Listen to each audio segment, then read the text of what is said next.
Society, we're told that we should give, and we should love others, but people don't really talk about loving themselves. Hello everyone, welcome back to my channel. If you guys are new, this is a psychology and fitness YouTube channel, and my name is Kyung, but I also go by Grace.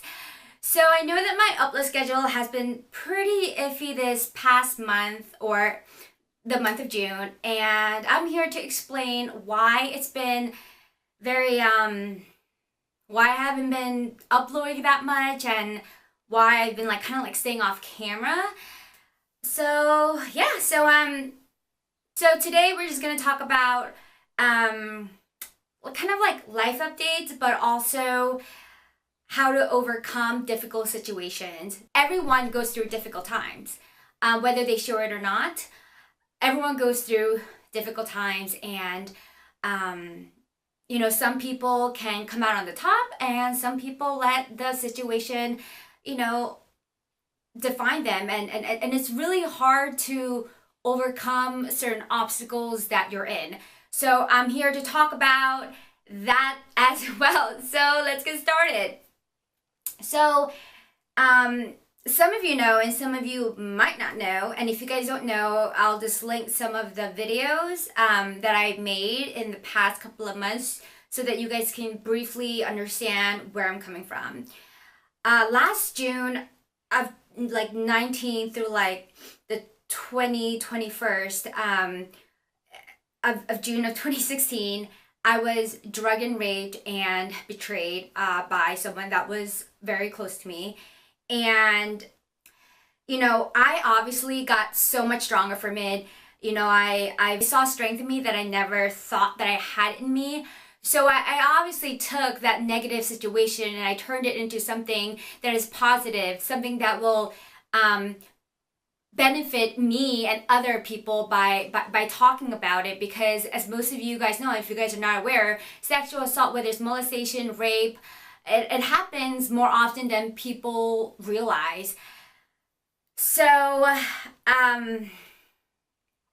you know, and obviously on June, what was it? I think it was June 20th or it was June 19th, right? It's Father's Day. And as most of you guys know, my father sexually molested me when I was a teenager.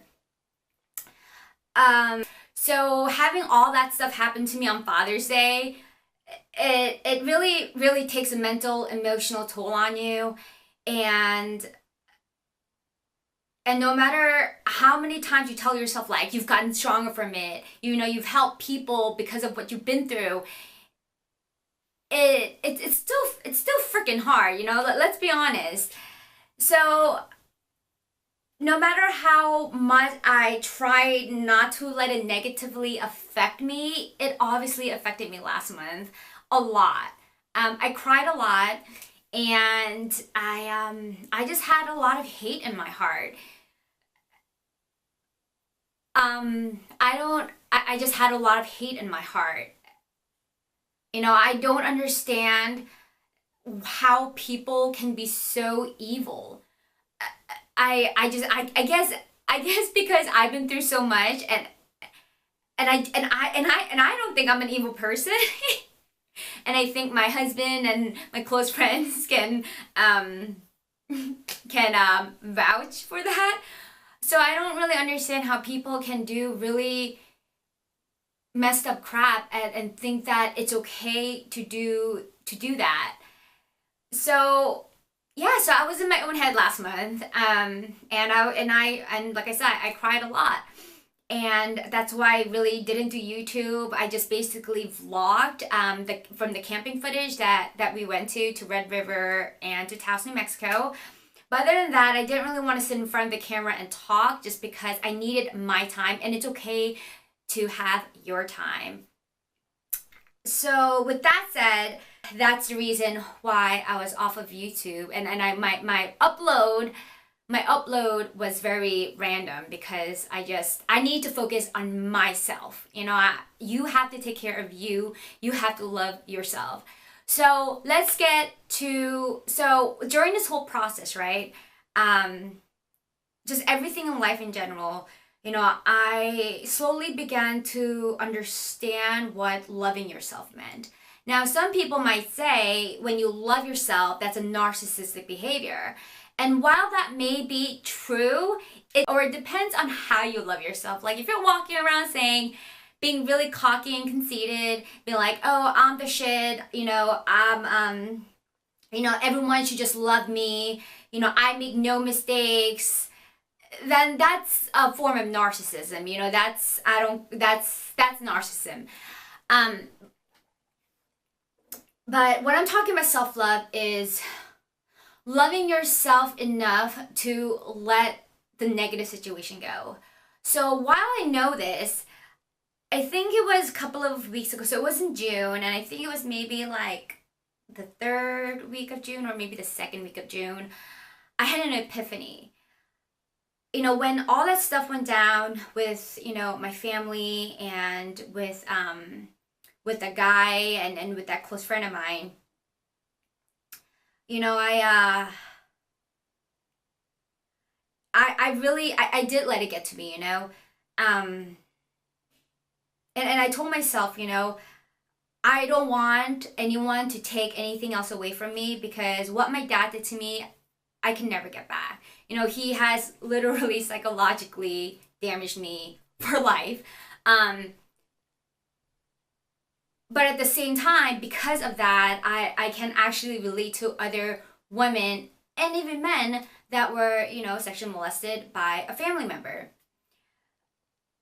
So when this whole thing with what happened with me last year, June of 2016, I told myself, I'm not going to let this affect me negatively. I'm going to take it. I'm going to take the good things out of it, as in, I'm going to show myself how much strength I have, and there's no way in hell that anyone's going to take anything else away from me, and I'm going to grow from it.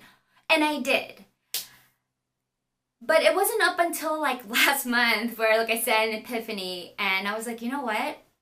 I love myself enough. Like, I respect myself and I love myself enough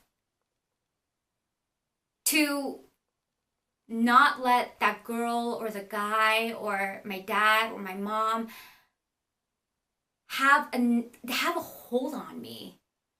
Like, that's what I mean by self. Like, you have to love yourself enough to let go of the past, and I'm not saying be in denial and say, well, that's the past, I can't do anything about it, so move on.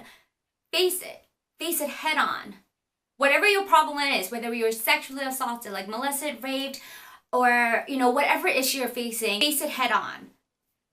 Love yourself enough to not let those people affect you. And I know it's a very hard thing to grasp, because in society we're told that we should give, and we should love others, but people don't really talk about loving themselves. And like I said, there's a difference between narcissistic love and truly loving yourself. Self-love is something that I believe a lot of people struggle with, because I know I struggled with it for a very long time. And people think that loving yourself is such an easy thing to do. Like, there's like a aha moment. But there's no real aha moment when it comes to self-love. Like, self-love, you have to practice self-love. You have to love yourself enough to take care of your body, not only physically, but take care of yourself emotionally and mentally. And that takes practice. Loving yourself, I believe, is harder than loving other people, and that's my personal opinion. So, like I said, last month is when it's like I always knew about self-love and I always practiced self-love, but I guess, last month, like I said, I had an epiphany where I was like, you know what? I love myself enough to not let that guy Rick or my ex-friend or my parents have a negative effect on me anymore. I love myself enough to not have those negative mindsets, those negative thoughts anymore. And do I struggle? Of course I still do. Even though I know this, I struggle. So that's what I'm saying. You know, practicing self-love isn't easy. It's freaking hard. But it's worth it. You know, all my life I've wanted to help people, and hence the reason why I create this YouTube channel. And hence the reason why I do volunteer work. Because I want to give, and I want to love people. But little did I know that you have to truly love yourself to love others. You know that saying, like, you know, if you don't love yourself, then, you know, how are you supposed to love your significant other? That goes for everything. If you don't know who you are, like deep down inside, if you don't know who you are, if you have a very hurtful past that you haven't faced, if you haven't looked deep down within yourself of like who you are as a person, like it's really hard to love yourself. I always say this, facing your inner demons, facing your past, facing something that has facing something that has happened to you, it's really hard. But once you do that, you'll learn the concept of self-love. And the more you practice it, the easier it will be. And that's why I always say, neurons that wire together will what? They'll fire together. So I wanted to make this video like I promised I would. So I hope that this week you guys don't forget to practice self-love. Don't let negative people get into your head. Don't let them take power over your emotions, because that is one of the saddest thing ever, to let other people control your emotions. I will see you guys next week, hopefully with the workout footage. If you guys want to see more of me, just follow me on Instagram. It's Kyung Jones. I don't really use Twitter. I really don't use Snapchat because I use Instagram story. So, yeah. So I hope you guys have an amazing day, amazing week. And remember, the more you practice something, the more it's going to become a habit. Neurons that wire together will fire together. Bye, guys.